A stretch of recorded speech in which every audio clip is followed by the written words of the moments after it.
আল্লাহর নবী সাল্লাল্লাহু আলাইহি সাল্লাম বলেন, ধনীদের থেকে গরিবরা 500 বছর আগে তার জান্নাতে চলে যাবে। জোরে বলুন না সুবহানাল্লাহ। কত বছর আগে? 500 বছর আগে।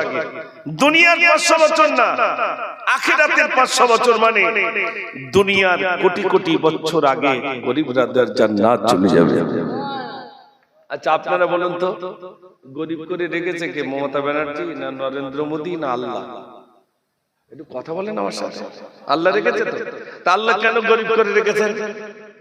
আল্লাহ কেন গরিব করে রেখেছেন? গরিবদেরকে আল্লাহ রাব্বুল আলামিন তো বহু কিছু দিতে পারতেন, কিন্তু গরিব করে রেখেছেন। বান্দা একটুখানি কষ্ট করে এসো বান্দা, আমি তোমার জমি দেইনি, কিছু দেইনি, খাস জায়গায় তোমার লিখিত কোনো দলিল নেই, কিচ্ছু নেই, বান্দা রেখে দিয়েছি গরিব, কিন্তু বান্দা আমি তোমাকে আগে জান্নাত দেব বলে আমি তোমাকে গরিব করে রেখেছি। জোরে বলুন না সুবহানাল্লাহ।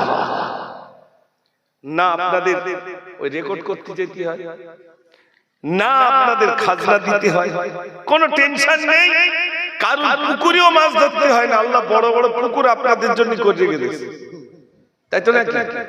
সেখানে মাছও ছাড়তে হয় না, গিয়ে শুধু ধরবে। বড় বড় নদী, আমি তো এসে বলছিলাম না যে অধিকাংশ আপনারা তো মাছের দিক দিয়ে একদম ওকে।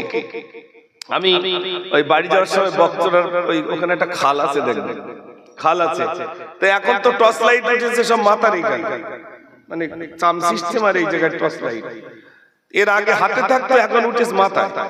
তা আমি একদিন জিজ্ঞেস করছি, চাচা তুমি এই রাত্রি এই রাত 2টার সময় জাল ফেলো, তো কিছু পাও এই খালে?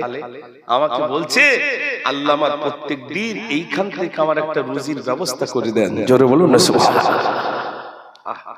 রুজির ব্যবস্থা আল্লাহ করে দেন। শোনেন, আজ রুজির জন্য মানুষ ছুটছে, তো মুসা নবীকে আল্লাহ জিজ্ঞাসা করলেন, এ মুসা যাও তুমি ইসলামের দাওয়াত দিতে যাও। মুসা নবী বললেন, আল্লাহ আমার এই ছাগলগুলোকে খাওয়াবে কে? আল্লাহ বললেন, মুসা তোমার এতটা কি? মুসা নবী বললেন, ক্বালা হিয়া আসা, এটা আমার লাঠি। আল্লাহ বললেন, মুসা ওই লাঠিটা দিয়ে ওই পাথরের উপরে আঘাত করো। বিরাট বড় পাথরের উপরে মুসা নবী লাঠি দিয়ে যেই আঘাত করলেন, পাথরটা ভেঙে গিয়ে ভিতরে আরেকটা পাথর বার হলো। আল্লাহ বললেন, মুসা তুমি দ্বিতীয়বার মারো। দ্বিতীয়বার মারলেন, এবার দেখা গেল পাথর ভেঙে গিয়ে ভিতরে আরেকটা পাথর রইল। আল্লাহ রাব্বুল আলামিন বলে, মুসা রে তৃতীয়বার মারো। তৃতীয়বার যেই মারলেন, পাথর ভেঙে গেল, একটা ঘাস, একটা জীব ঘাস মুখে করে রেখে দিয়েছে। আল্লাহ বললেন, মুসা রে 3 তবক পাথরের ভিতরে ওই জীবটাকে খেতে দেওয়ার মালিক কে? একটু জোরে বলুন না সুবহানাল্লাহ। 3 তবক পাথরের ভিতরে একটা জীব ঘাস মুখে করে রেখে দিয়েছে। তাহলে রুজি আল্লাহ আমাদের জন্য বরাদ্দ করেছেন না করেননি ভাই? করে রেখে দিয়েছেন, কোনো টেনশন নেই ভাই। গরিব তো কি আছে, কোনো অসুবিধা নাই। ও সোনার ভাই আমার গরিব, বিশ্বনবী সাল্লাল্লাহু আলাইহি ওয়াসাল্লাম কলিজার টুকরি মেয়েটাকে বিয়ে দিবেন, কেমন গরিব ঘরে বিয়ে দিয়েছেন। শুধু এলান করলেন, আমার ফাতেমাকে আমি বিয়ে দেব, আমার ফাতেমাকে আমি বিয়ে দেব। মদিনার অলিতে গলিতে থেকে মানুষ আসতে শুরু করলো, ইয়া রাসূলুল্লাহ ফাতেমাকে আমার সঙ্গে বিয়ে দেবেন। নবীজি বললেন না। আর একজন এসে বলছেন, ইয়া রাসূলুল্লাহ শুনেছি ফাতেমাকে বিয়ে দিবেন, আমার সঙ্গে কি দেবেন? নবীজি বললেন না। মদিনার সকল মানুষ চলে গেল, সকল সাহাবা চলে গেল। হযরত আবু বকর সিদ্দিক রাদিয়াল্লাহু আনহু হযরত আলীকে ডেকে বললেন, ও আলী, ও আলী শোনো শোনো, আমার মনে হয় সবাই প্রস্তাব দিয়েছেন, নবীজি প্রত্যাখ্যান করেছেন, সমর্থন করেননি। ও আলী তুমি আমার মনে হয় একবার যাও, তোমার নামটা নবীজি সমর্থন করবে। হযরত আলী বললেন, আমি এত গরিব, আমি এত গরিব, আমার কিচ্ছু নেই, কিচ্ছু নেই, আমি নিঃস্ব গরিব, আমি প্রস্তাব দিলে কি আল্লাহর নবী সমর্থন করবে? হযরত আবু বকর বললেন, যাও যাও আলী, আমার মনে হয় তোমার নামটা নবীজি সমর্থন করবে। হযরত আলী রাদিয়াল্লাহু আনহু আল্লাহর নবীর কাছে এসেছেন, আসসালাতু ওয়াসসালামু আলাইকা ইয়া রাসূলুল্লাহ, আসসালাতু ওয়াসসালামু আলাইকা হাবিবাল্লাহ, আল্লাহর নবী সাল্লাল্লাহু আলাইহি ওয়াসাল্লামের কাছে যে বলছেন, ইয়া রাসূলুল্লাহ, কিছু কথা বলার জন্য আমি এসেছিলাম কিন্তু লজ্জা পাই। আল্লাহর নবী বললেন, আলী রে আলী,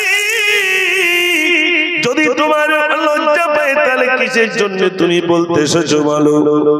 হযরত আলী বললেন, ইয়া রাসূলুল্লাহ, ইয়া হাবিবাল্লাহ, আমার লজ্জা পায়। নবীজি বললেন, আলী, লজ্জা যদি পায় তাহলে কিসের জন্য এসেছো বলো। হযরত আলী বলেন, ইয়া রাসূলুল্লাহ, শুনেছি আপনি ফাতেমাকে বিয়ে দেবেন, আপনি ফাতেমাকে বিয়ে দেবেন। ফাতেমা যদি বিয়ে করতে রাজি থাকে, আমি আলী বিয়ে করতে রাজি হয়ে গেলাম। আল্লাহর নবী বললেন, শোনো, তোমার প্রস্তাবে শুধু আমি নবী একা খুশি হই না, স্বয়ং মহান রব্বুল আলামিন তিনিও এই প্রস্তাবে রাজি হয়ে গেছে। একটু জোরে বলুন না সুবহানাল্লাহ। নিঃস্ব গরিব, ওই আপনাদের ছেলে মেয়ে বিয়ে দিতে গেলে মোহরানা দিতে হয় না ভাই, মোহরানা। তো হযরত আলীর ওই পয়সাটুকুও নেই।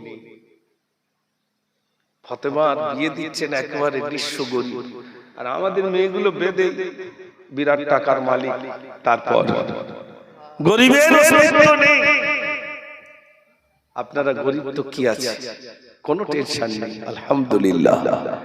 ও সোনার ভাইরা, আমার শুনে নেন, ফাতেমা তুজলা রাদিয়াল্লাহু তাআলা গরিব করে নবীজি বিয়ে দিলেন। এত গরিব, এত গরিব, নিঃস্ব গরিব, নিঃস্ব গরিব করে বিয়ে দিলেন। ফাতেমা তুজলা রাদিয়াল্লাহু তাআলা, আল্লাহর নবী সাল্লাল্লাহু আলাইহি ওয়াসাল্লাম বললেন, আবার ফাতেমার বাড়ি আমি একটু যাব। ফাতেমার ঘরে দানে চলে এলেন, ঘরে দরে আওয়াজ দিচ্ছেন, ফাতেমা, ও ফাতেমা, ফাতেমা, আমি তোমার আব্বা জান চলে এলাম। ঘরের ভিতর থেকে আওয়াজ আসে, আব্বা এখন ঘরের ভিতরে প্রবেশ করবেন না, এখন ঘরের ভিতরে প্রবেশ করবেন না। আমি এমন একটা কাপড় পরিধান করে রইলাম, একটা কাপড় ছাড়া বাড়িতে দ্বিতীয় কাপড় আমার নাই, এই একটাই কাপড় আমার রইল। যদি মাথা দেখতে যায় আমার পা টালগা হয়ে যাবে, আর পা যদি দেখতে যায় মাথা টালগা হয়ে যাবে। এমন কাপড় ছাড়া আমার বাড়িতে দ্বিতীয় কাপড় না। আপনাদের বাড়ি এরকম আছে নাকি? ফাতেমার বাড়ি একটাই কাপড় ছিল, মাথা ঢেকতে গেলে পা আলগা হয়ে যাবে, আর পা ঢেকতে গেলে মাথা আলগা হয়ে যাবে। এই একটা কাপড় ছাড়া দ্বিতীয় বাড়ি আর কাপড় নাই। নবীজির কাছে এসেছেন, আব্বা একটা গোলাম দিলে হতো, বাড়িতে একটু কাজ করবে, আমার এই মশকের পানি টেনে টেনে ঘাড়ে কোমরে সব দাগ লেগে গেছে। নবীজি বললেন, ফাতেমা অমন বলো না, একটু কষ্ট করে আসলেই যত নারী জান্নাতে যাবে তাদের সরদারিনী করে আল্লাহ তোমাকে তুলবেন। জোরে বলুন না সুবহানাল্লাহ। ভাইরা, দুঃখ নেই, বরং শুকরিয়া। গরিব মানুষ শুকরিয়া আদায় করে, করে না করে? ওই কুড়ি ঘরের ভিতরে থাকে, তো ও জিজ্ঞেস করে, চাচাজি কেমন আছে? তো বলে, আলহামদুলিল্লাহ, আল্লাহ ভালো রেখেছে, আল্লাহ ভালো রেখেছে। ওই মাটিতে শুয়ে কি সুন্দর ঘুম হচ্ছে, আর ডাক্তার এখন বলতে তুমি ওই স্পঞ্জে শুইও না, তোমার কোমরের বাইরে হয়ে গেছে। ঠিক বলছি না ভুল বলছি? ওতে শুইও না, মাটিতে শো। গরিব মানুষের ছুটকি হয় না, ভোরবেলা যারা দৌড়ই তার সব গরিব মানুষ। একটু জোরে কথা বলে, কারা বেশি ছোটে ভাই? যাদের বিরাট রয়েছে, সুগার ধরা পড়তেছে, শুধু দৌড়, এ মাথা ও মাথা, টাকা রয়েছে তবু গোশ দিচ্ছে, ভাই খাবো না, পোল্ট্রি দিচ্ছে খাবো না। তা কি খাবা? ডাক্তার বলে শুধু সবজি খাও, কিচ্ছু খাওয়া যাচ্ছে না ভাই, টাকা রয়েছে খেতে পারতেছ না। আর আপনাদের সামনে যদি মালসাকানি গোশত দেওয়া হয়, টেনে দিবে। ঠিক বলছি না ভুল বলছি? কোনো সুগার নেই, কোনো কিচ্ছু নেই, কোনো টেনশন নেই, বিরাট টাকার মালিক খেতে পায় না, খেতে পারে না, টাকা থেকে বল ভাই একটু লিকার চা দেবো, তো তাও হবে না, দুধ চিনি ছাড়া একটুখানি দাও, দু ঢোক মেরে আর খায় না। টাকা রয়েছে বলে পকেটে, খেতে পারতেছ না। আল্লাহ বলছে টাকা থাকবে কিন্তু বান্দা তুই খেতে পারবি না। ঠিক বলছি না ভুল বলছি? টাকা থাকবে খেতে পারবি না। এখন আপনারা যারা গরিব মানুষ, আপনাদের এসে শুনলাম কারোর মানে 2 শতক জমিও নেই, মানে 1 শতক জমি নেই, সব ওই খালের ধারে খাস জায়গায়, না তার দলিল আছে না রেকর্ড আছে, তাও এক একজনের দুটো একটা ছেলে আছে না নেই? জোরে বলে। ওই লাইন দিয়ে করে যাচ্ছে, কোনো ঝামেলা নেই, কিচ্ছু নেই, এদিক দিয়ে বিদায় হচ্ছে, ওদিক দিয়ে ঘর তৈরি হচ্ছে, অসুবিধা নেই, কোনো টেনশন নেই। একবার তাকবীর দেন, নারে তাকবীর। গজল শোনাবেন ইনশাআল্লাহ অনেক দাঁড়া।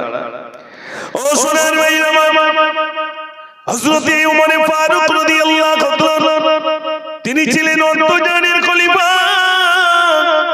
কিন্তু তালিযুক্ত নিজের জামাটা তালিযুক্ত জামা পরতে ভাইরা আমার, নিজের জামাগুলো পর্যন্ত তালি দিয়ে থাকতো, তালি। আমরা এখানে যারা আছি আমাদের জামায় কোনো তালি নেই, তালি নেই। তালি বোঝেন তো? ছিঁড়ে গেলে আরেকটা কাপড় দিয়ে কি করা হতো? তালি দেওয়া হতো। হযরত ওমর ফারুক রাদিয়াল্লাহু তাআলা তালিযুক্ত জামা পরিধান করতেন। ও সোনার ভাইরা আমার, নিজে ছিলেন অর্ধজানের খলিফা, অন্তরের ভিতরে কোনো অহংকার ছিল না, কোনো ফখর ছিল না, কোনো ফখর ছিল না। বিশ্বনবী সাল্লাল্লাহু আলাইহি সাল্লাম ভাইরা আমার তাকে দেখার জন্য রোম সম্রাট সৈন্য পাঠিয়েছিল, কে দেখেছো সারা বিশ্বের নেতা চিয়ারটা কেমন? চিয়ার দেখতেছে যে সারা বিশ্বের নেতা চিয়ার দেখার জন্য আমি মুজাফফর তো বিরাট সিংহাসনে বসলাম। আমার আপনার নবীর সিংহাসনটা কেমন ছিল শোনেন। খেজুর পাতার বানানো একটা চেটা, ওই চেটাটাই হলো আমার নবীর সিংহাসন। একটু জোরে বলুন না সুবহানাল্লাহ। ও সোনার ভাইরা, খেজুর পাতার উপরে শুয়ে থাকতে আমিরুল মুমিনিন খলিফাতুল মুসলিমিন হযরত ওমর আমার নবীজির পিঠ মোবারকে চেটায়ের দাগ লেগে দেখে হযরত ওমর বলছেন, ইয়া রাসূলুল্লাহ একটুখানি অনুমতি দেন, সুন্দর বিছানা আপনার জন্য আমি এনে দেব। খেজুর পাতা চেটায়ের উপরে শুলে দেখবেন পিঠে দাগ লেগে যায়। নবীজির পিঠে দাগ লেগে গেল। হযরত ওমর বললেন, ইয়া রাসূলুল্লাহ একটুখানি অনুমতি দিন, সুন্দর বিছানা আপনার জন্য এনে দেব। নবীজি বললেন, না না না, সুন্দর বিছানা আমার প্রয়োজন নাই, সুন্দর বিছানা প্রয়োজন নাই। আল্লাহ তোমাকে জন্য পাঠাই নাই, আল্লাহ আমাকে পাঠিয়েছেন। ওমা আরসালনাকা ইল্লা রাহমাতাল লিল আলামিন। জোরে বলুন না সুবহানাল্লাহ। ঘুম পাচ্ছে নাকি আপনাদের? একটু তাকবীর দেন না, নারে তাকবীর। এই ওই মাথা থেকে নিয়ে এই মাথা পর্যন্ত কতজন প্রায় মানে আপনাদের বসতি আছে ভাই? আনুমানিক 40 জন মতো। মাত্র কটা ঘর? 40টা ঘর হলেও সাইমালপুরের মানুষের ভিতরে কোনো কষ্ট নেই, কোনো কিছু নেই। আল্লাহ যেভাবে রুজির ব্যবস্থা করে দেয় না, দেয় না ভাই? জোরে বলে দেয়। কোনো টেনশন নেই, আল্লাহ যেভাবে রুজির ব্যবস্থা করে দেয়। আল্লাহ তো রুজি দেনে वाला, ইন্নাল্লাহা হুয়ার রাজ্জাকু যুল কুওয়াতিল মাতিন। আল্লাহ সুবহানাহু ওয়া তাআলা তিনি রুজি বন্টনকারী। ভাইরা, গরীব মানুষ আলহামদুলিল্লাহ, আপনারা যা গরীব তার থেকে সাহাবায়ে কেরাম আজমাইন গণ জীবনটা কিভাবে কাটিয়েছেন অবাক হয়ে যাবেন ভাই। ও সোনার ভাইরা আমার, আমি গজল শোনাবো, একটুখানি শুনো। হযরত ওমর ফারুক রাদিয়াল্লাহু তাআলা নিজের জীবনটা কিভাবে কাটাতেন। তিনি ছিলেন অর্ধজাহানের খলিফা। রাজ্য কোষ থেকে ভাইরা আমার তিনি কোনোদিন কোনো টাকা পয়সা নিতেন না। নিজের জামাটা পর্যন্ত নিজের টাকায় তিনি ক্রয় করতেন। ও সোনার ভাইরা আমার, হযরত ওমর ফারুক রাদিয়াল্লাহু তাআলা তার কাছে একটি চিঠি চলে এলো। ফিলিস্তিনের জেরুজালেম বাইতুল মুকাদ্দাস থেকে একটা চিঠি চলে এলো। ওমর ফারুক রাদিয়াল্লাহু তাআলাকে চিঠি এসেছিল, ওমর আমাদের কাছে আসলে বাইতুল মুকাদ্দাসের চাবিটা দিয়ে দেব। খলিফা, আমরা চিঠি দিয়ে আমরা চাবি দিয়ে দেব, বাইতুল মুকাদ্দাসের চাবি আমরা দেব, আপনি আমাদের এখানে চলে আসুন। চিঠি পাওয়ার পরে আমিরুল মুমিনিন খলিফাতুল মুসলিমিন এবার যাবেন তিনি জেরুজালেম বাইতুল মুকাদ্দাসে চলে যাবেন।